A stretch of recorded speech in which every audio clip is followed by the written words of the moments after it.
Heissan ja tervetuloa uuteen videoon. No niin, ja nyt tosiaan testataan Lumene hellävaraiset meikinpoistoliinat.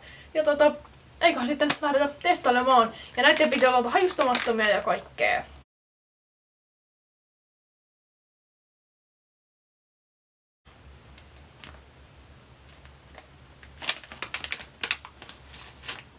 Joo. Joo, ei haise. Siitä 1 piste vähintään ainakin, että nää ei alka haise millekään, kuten luvattiin. Ja nyt testataan.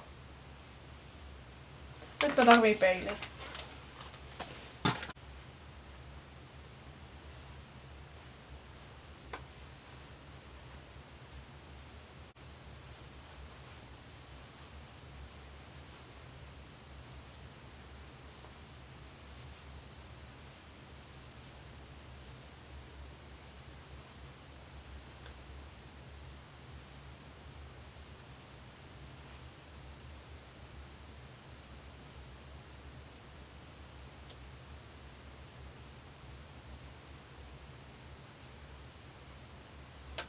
No ihan.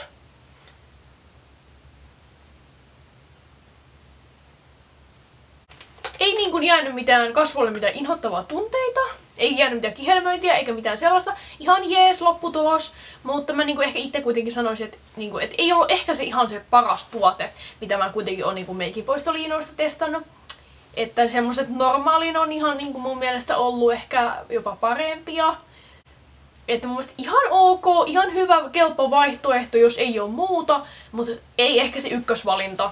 Tän arvosanaksi 3/5, koska mun mielestä tässä nyt ei ollut mitään ihmeellistä. Kotimaisuus, hajustamattomuus ja tällaiset on plussaa, mutta sitten se, että ei ollut kauhean vaivaton, aika joutui vähän hankaamaan, niin siitä sitten miinuspiste totta kai. Mutta silleen, että jos niinku sitä poistat tällä meikin, niin mä kuitenkin ehkä suosittelen niinku sitä kasvojenpesua enemmän kuin näitä meikinpoistoliinoja. Mut siis joo. Ei mulla sitten olisi mitään muuta kuin se olisi ensi video. No niin, ja tosiaan tänään testataan Lumene herkkä hellävaraiset puhdistusliinat, eli tosiaan. Ja tällä kertaa me testaillaan Lumeneen herkkä sarjaa. No niin, ja nyt